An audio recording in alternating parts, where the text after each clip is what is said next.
I'll just say anything that people will clap at. Like, Yeah. what's important to you? Yeah, housing. Yeah, stamp duty cut. What's important to you? Business. Yeah, tax cut on businesses. What's important to you? Immigration. Yeah, stop immigration. Like, because you've got no chance of getting in, you can just say anything you like. I think the thing with Farage is he's a salesman, quite evidently. You know, go back to Brexit. Yeah. He does have an ability, like a Trump, to niche in on a target audience and rile them up. Ladies and gents, welcome to the Investors Corner podcast. I'm joined with Andy Brown, Mike Robson. At the point of filming, England are going to play Slovenia tonight. I've got my England shirt on, just for context. The purple one. Yeah, the purple one. Behind me is the Mortgage Tribe banner, just to stay on brand. It's like we don't plan these things. We do every week. Topic this week, election, Andy. Yeah. Well, a week out now, aren't we? So, well, by the time this is released, it'll be a week out. Are we going to place any bets on who might get in? Oh, shall we? It's all happening bet-wise, isn't it, in the Conservative Party? Well, yeah, no one's been fired. Yeah. Though, have All they? guilty. All guilty. I think they're all getting fired next week anyway, so don't worry about it. There is no party for those. Delayed P45 on that one. Yeah, we've up to the lead up. We've seen things thrown at Nigel Farage. We've seen betting scandals. We've seen Keir Starmer at the Taylor Swift concert. Wonder why he was there for. Was he? Yeah. All right. How did he get a ticket? I tried. Yeah. Well, For he my might daughter. might have some connections. Might be another scandal coming out. Keir Starmer gets Don't start Free really. tickets. Get free tickets. get it banned off Yeah. Facebook Yeah, again. did he pay? That's the question. Let's bring it back to investing. Yeah. Yeah. Your time in. But yeah, Taylor good Swift. build up. So yeah, we'll have to see what happens. But yeah, a big part of that is obviously what we're going to speak about today, the policies that they want to put into place along other things as well. So Let's do that then. let's go. Go on, What's your view on this overall? This whole election, 4th of July. I Mike? genuinely thought you were going to ask me about the Euros then. We did that looking the at other you. week. Yeah. Didn't go well for me. Scotland will do all right. Oh no, they got 1 point. Yeah. They're already home. Ouch. Andy's tasked me with the Labour and the Conservative manifestos. So you're doing the podcast. Yeah. Well, yeah, apparently, yeah. Yeah, he tasked me with the top two. And I'm reading through, Good Lord, thanks to Good Lord, have provided everyone with a breakdown of what the Conservatives and what the Labour Party will do about housing. And it's literally like 1, 2, 3, 4, 5, 6, 7. And they were all on the last manifesto as well. So, well, they didn't do it for the last 5 years. What makes me think they're going to do it for the next 5 years? It's going to be a short podcast. Yeah, did that the other week, yeah. The main points that they've promised everyone is to say they'll increase the stamp duty cap for first-time buyers to 425 from 250, which is nice for first-time buyers, but 5% of that 175 isn't a great amount of money anyway. That they'll tackle climate change in houses with a voucher scheme for landlords, which sounds just like the Green Homes grant which Didn't work. the square root of nobody claimed on because it was impossible, and trades who were signed up to it just doubled their prices, so you ended up having to pay the same amount anyway. And a 2-year temporary capital gains tax relief for landlords who sell to their tenants. So, I mean, how many landlords sell directly to their tenants on an annual basis? Unless there's some sort of scam that we can arrange here where if we're going to sell a landlord's property during the conveyancing period, we rent the property to them and then they magically buy it. You say scam, I say loophole. Yeah, well, we can call it what we like. That can be arranged somewhere. I'm sure there'll be some sort of tie-ins that you have to have lived there for 2 years or some rubbish anyway. But very few tenants buy their landlord's property. It happens like once every blue moon, just by chance more than anything else. So the Conservative Party manifesto I frankly just don't care about, because they're talking about the Renters Reform Bill, which Andy's been talking about since I met him. Still not happened. Yeah, abolishing Section 21s, which was in the Renters Reform Bill, that didn't happen. Changing ground rents, which was in the Leasehold Reform Act, which only partly happened. Councils to have powers to manage the growth of holiday lets, which a lot of councils have taken it upon themselves to do anyway. And and grounds for landlords to evict tenants for antisocial behaviour, which was on the Renters Reform Bill, which never happened. So what's the point? Like, if you've been in power for 14 years, I understand it's hard to come up with new ideas, but You don't sound impressed, Mark. they've just recited. I used to do a business plan every year for my old corporate agency, and I used to just change the year on it at the top and submit it without actually doing anything new. That's exactly what the Conservatives have done. In the small print in grayscale, it says David Cameron, author, at the bottom. Yeah, It's just copy and Well, paste. it was Boris, wasn't it? It was Boris. Well, it was, yeah. I mean, It's God, probably I that mean, far back, is what I mean. Since at the least he was original. newsworthy, that fella. Labour, moving on, have said they're going to abolish Section 21. They're going to prevent private renters from being exploited or discriminated against, which that's a very wide, baseless statement. Yeah. Empower tenants to challenge unreasonable rent increases, which is I totally get. I hate people who turn around and increase their rent by 500 quid because they can. Extending Awab's law to the private rental sector, which for Ian, who's not a landlord, essentially means that residents cannot be blamed for mould being in a property. So if mould's there, it's the landlord's fault, not the tenant. So it's a blanket, black and white. If there's mould there, it's the landlord's problem, right? Have I explained that well? That's great. Which I kind of get. They have to draw a line just to make sure it's happened, rather than this to and froing that quite often happens with getting people in to check it and deciding who's done it and this, that and the other. So it just draws a line on it. It's the landlord's problem. Tackle unregulated ground rent charges, which the Conservatives said they'd do and they didn't. Ban leasehold on new flats, ensuring common hold. Ian, big on conveyancing. Common hold over leasehold. I'm not a fan of leasehold, so Yeah, I mean, whatever we can do to make that whole leasehold do scenario anything. Just do a anything. hell of a lot better. That'd be great. Ensure private rented houses meet minimum energy efficiency standards by 2030. No idea how they're going to police it, but I kind of get it, unless you own a listed property, which you can't physically improve. And a couple of other bits. And then their big thing is to aim to build 1.5 million houses over the next Parliament, which has been a target for years and years and just absolutely abjectly failed upon. So the Conservative manifesto to me just reads like the one that did 5 years ago, and frankly nothing happened. You called Michael Gove a sausage a couple of weeks ago for not doing anything. So there you go. Whoever's going to put this in will probably be equal in 5 years' time if it's Conservative government, which probably won't be. As someone who lives in the southeast of England, runs a business, is a landlord, and is, quite frankly, white, middle class, middle aged, I shouldn't be a Labour voter, but the Labour manifesto is better for housing, isn't it? Well, I think also when you actually watch the debates, again, I'm in the same boat as you. You know, from a property point of view, and the business that we've built, and the fact that we're homeowners. I should be petrified about a Labour government, to be honest. I kind of just feel that Keir Starmer or Sir Keir Starmer, just has got a little bit more about him in terms of trust and the ability might actually roll his sleeves up and get to work, because he doesn't come across like a show pony, which is what Rishi does and Nigel Farage does, and obviously Boris has done in the past, because he's not necessarily as media trained and doesn't come across as flamboyant and a little bit kind of erratic. I actually sort of feel like I trust him a little bit more to get on and run the country. I'm going to steal someone else's line and say, do you not think when you look at Keir Starmer that somewhere in the Midlands and Asda is missing its duty manager? Because he's quite dull, isn't he? And quite, he is very like you say, uncharismatic. And for someone who's, is a lawyer, normally quite sharp-witted and punchy, seems very...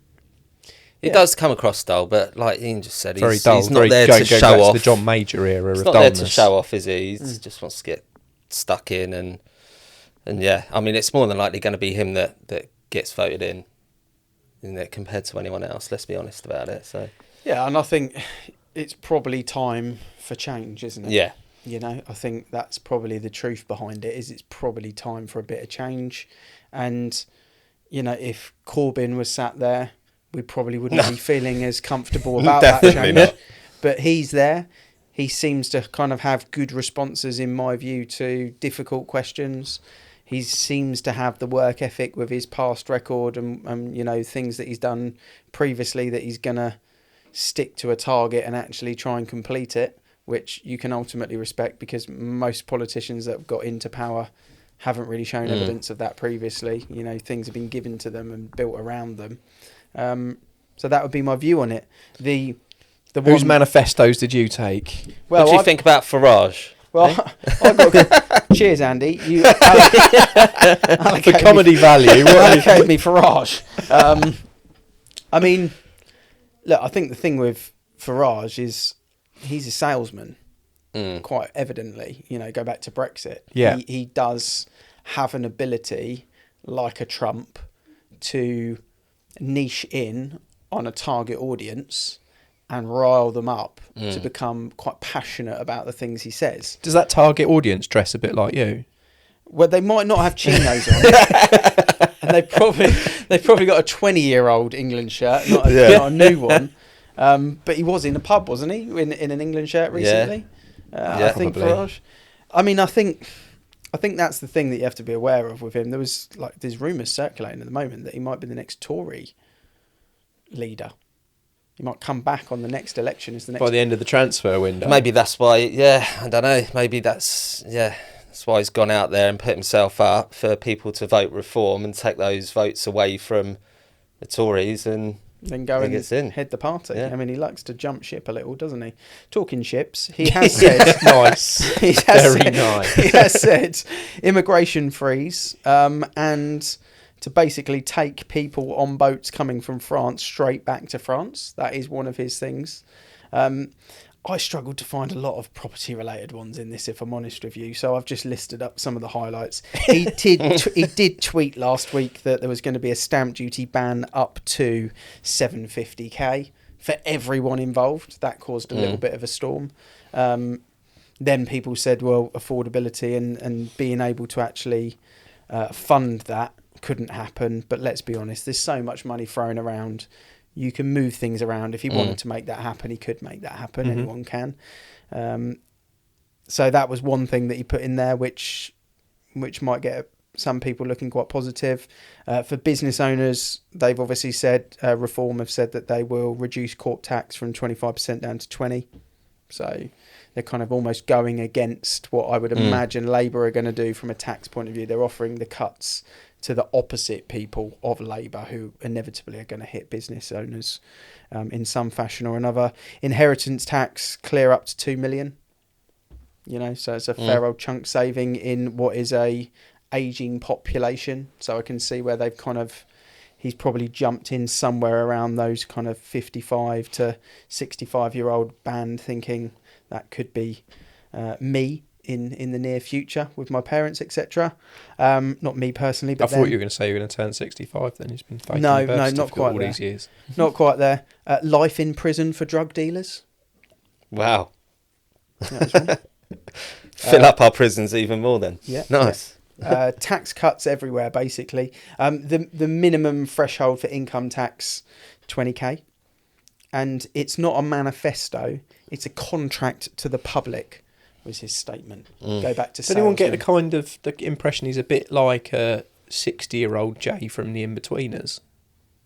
I see where you're going. Yeah, with it. I'll see that. Yeah, just a little bit erratic with his statements. I'll just say anything that people will clap at. Yeah. No, Yeah, he does say what's some... important to you? Yeah, housing. Yeah, stamp duty cut. What's important to you? Business. Yeah, tax cut on businesses. What's important to you? Immigration. Yeah, stop immigration. Just Yeah, well, does- that's all he can do. because you've got no chance of getting in. You can just say anything you like. Yeah. But he's known just for for a that, laugh, isn't he? isn't He's it? known for coming out with all of these remarks. He was on the TV. He did all right on the Brexit. Yeah, he was on the TV the other day and he was being interviewed and he was saying, I totally blame the UK for the war in Ukraine and, all of that sort of silly stuff like that. But it gets a reaction, it gets people talking. Whether it's for right reasons or wrong reasons, he's still getting sort of the eyes on him, really. But yeah, he's a bit silly on some of the things that he said. But he did say that he would get rid of the Renters Reform Bill as well completely. There you go. So maybe we don't have to have silly conversations. Crazy or genius? Every month Nigel about Farage. renters reform. Pop it in the comments. He basically has looked, you can get those circle diagrams where things overlap, and he's basically looked at Labour, he's looked at Conservatives, he's seen where their overlap is, and then he's basically gone for the little space down the bottom and gone, no one's covering that audience. Yeah. I'm jumping in there. Yeah. And that goes back to the sales and the marketing, and look, he's not going to get in. Has he raised his profile in this election? Yeah, he's back on the scene. He disappeared for a few years, didn't he? Will he be the Tory leader at the next election? Who knows? Will he ever get into power? Who knows? He's done it for a reason, right? Oh, he's done it for a reason. So there's obviously a long-term goal there. So yeah, could happen. Yeah, could happen. We will see. We will see. Could happen. Andy, what have you got? I've got the outsiders here. I've got Green Party, and I've got the Lib Dems. There's a massive Lib Dem sign. Yeah. Every time I drive home on one of the houses, it's huge. It's bigger than this banner. They've got one of those near me as well. Yeah. They're Lib Dems. They win on signage. Yeah. If nothing else in our area. I've got a redesign in for our estate agency boards off the back of it. Inspired me to just make them 6 times bigger. Massive avocados. Yeah. No, but where we are, especially in this area of Wokingham, sort of Bracknell, they do pretty well around on signs. Well, not on MPs particularly. Well, we'll see. We'll see. Might change. Yeah, we'll see. My vote's there. But yeah, they've got 5 things on their manifesto. Their party were promising a fair deal to everyone. That sounds clear. Doesn't seem a very fair deal to everyone, especially landlords looking at their points on the manifestos. But yeah, no fault evictions will immediately be banned. So we'll see if that happens. I mean, a lot of parties are saying that at the moment. Labour have said it as well, to implement it as soon as they're there. So we'll see if that happens. 3-year tenancies will become the default of any let property. As in a minimum threshold. Minimum of 3 years. But if it's tenancies. The default, well, that's just the standard. Yeah, but you can change that. That's the standard. But I suppose if you've got a tenant that's 12-month tenancy, then I'm sure it can be. It can be 12 months. National Register of Licensed Landlords be introduced. See, I'm pretty all right with that. A register of landlords. It's clearer for people to see who's exactly a landlord. Stealth tax. Stealth tax. If we have access to that register, then maybe we can see more landlords. Wait for the marketing. Wait for the letters to come through your door. Exactly. Abolish residential leaseholds and cap ground rents to nominal fee. Well, they're already talking about that. Local authorities will have new powers to control second homes and short-term lets. They haven't really expanded on controlling them. Yeah. There's a lot of waffle in there, isn't there? Yeah. Nothing is, SMART goals. You used to be taught how to write SMART goals, measurable ones that have actually got numbers behind them. So basically, there's just for everyone. There's 5 things here that they thought about, and they just thought they'd throw it in down without and then any context behind them. Let's be fair for everyone. Yeah. And then other than the light that you're blocking with your massive signs everywhere. And reintroduce requirements for landlords to upgrade to EPC rating of C or above by 2028. They have put in here, though, that they want to scrap the right to rent scheme. That is turning landlords into border guards. They're absolutely right about that. So yeah, I suppose that's one positive thing on their list. Direct and correct. I'm almost voting for them just on that, because it's the biggest load of rubbish. Right to rent fines have increased by 6,000% in the past 18 months, apparently. Really? Apparently so. So, yeah, they've obviously looking into things now. Before, when it was rolled out, you never used to know who polices it. You never used to hear about anyone getting caught. But, yeah, seems to be happening now to get a bit of extra cash for themselves. 6 things on Green parties. Local authorities can control rents if the rental market is unaffordable. And that's that point. Yeah, what is classed as unaffordable to them? They haven't stated. What if it becomes unaffordable to landlords? Is there going to be any help given to them? Probably not. So yeah, very much on Okay, on so tenants' general side rent controlling controls, rents. is it? Yeah, if it's unaffordable though that they've put. So again, Mm. what defines as unaffordable? What's that based on? Abolish Section 21 notice. That's the same as everyone's. Introduce a tenant's right to demand energy efficiency improvements. So what they've said on here is that they're going to put a scheme into place which is £145 billion, and if a tenant wants to energy efficiency improvements on their house, then they can force a landlord to take out a grant or a low interest government backed loan for those £145 billion pounds apparently. Wow. So yeah, forcing landlords to make decisions and take a low interest government backed loan or grant to get those done. So you're going to put some more people in debt. Yes. Okay. Yeah, so a good one on that. Introduce private residential tenancy boards for resolving disputes. Okay, that's just putting someone else there to deal with anything that comes in for disputes. Oh, boards as in a group of people, not outside the thing. We're not an estate agency board saying anymore. dispute. I was just picturing this board outside the block of flats. An like actual people pinning board, Post-it so- notes on it. Yeah, There was an estate agent once who did that for when they had tenants in rent arrears. They had a board made and it literally said "Rent Dodger lives here," and they stuck it up outside the house. I had mixed feelings on it. Yeah. Right, 5 local authority led retrofit programs to insulate homes. Again, no context to that. Investment to insulate homes to an EPC B standard, so not C. They want to go one above and being a B. And that's about it. And build 150,000 social homes a year in England, and end the right to buy scheme. So load of tosh. There's bits. If you could take like the kind of agenda out of each of the parties' policies, then things would get done, right? Because insulation's a bit of a tough one, because some houses you insulate and all they do is get wet. Because the insulation stops the ventilation that houses in England need, and it hopefully might mean that people stop sitting in the middle of dual carriageways talking about it, not talking about it, protesting about it, and having grants for landlords to improve property is great, but what about normal homeowners? Like, why do landlords get granted, not normal homeowners? It all seems a bit like, why do landlords need to improve homes where homeowners don't need to improve homes? Surely everybody needs to improve their home if they're going to use less power. Everyone stopped talking about heat pumps as well, by the way. We realised that. We noticed that. Disappeared, didn't it? Just off the radar, heat pumps. It didn't work. Yeah. Yeah. There's a few out there, though, isn't there? So Yeah. Sorry. We'll see. Sorry for you guys.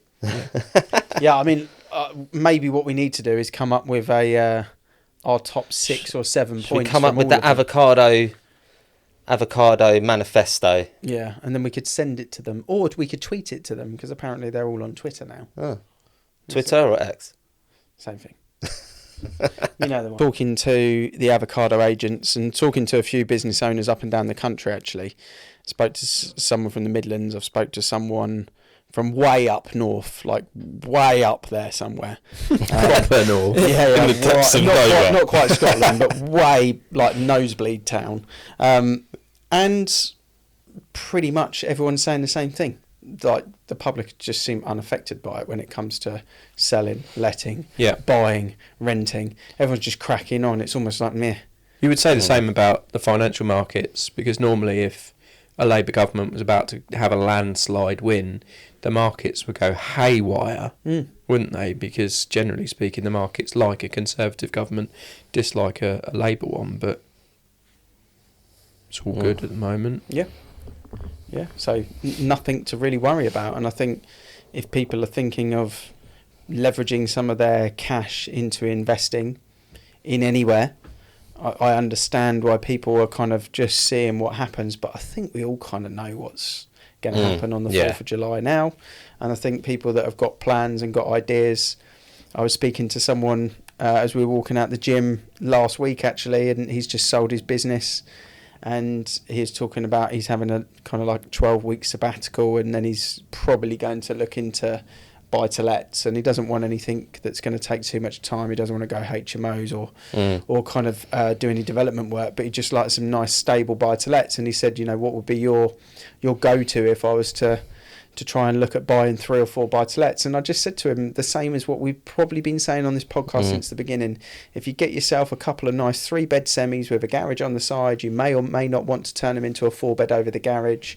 The cost of doing the extension will be a little bit less than what the overall valuation would be, so you'd be in profit. You get a really nice rent. It will be a family home, so the void period will be low, and you probably can't really go wrong. No, well, it's nice. It's nice stock, isn't it? It's nice stock to have. It's not nice portfolio to have if you've got properties like this, and it's, you know, they're better than your 1-bed or 2-bed flats where you've got a lease on it, you've got charges on it, etc., etc. So, yeah, I mean, if you could get those ones, then that is definitely, what you want in your portfolio. Yeah, so you can't go wrong with it. Here's what I put in my manifesto. I would reverse. Mike's already come up with a manifesto.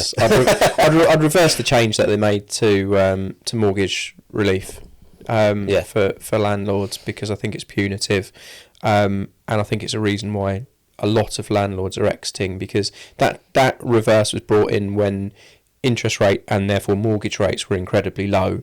Mortgage rates aren't incredibly low anymore, so I look at landlords' tax returns and I see people paying tax on a loss now.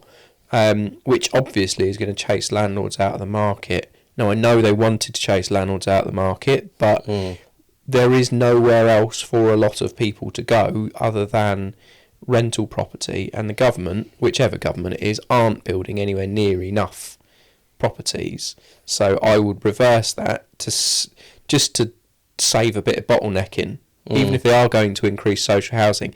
Perfect. Increase social housing, increase affordable rental properties.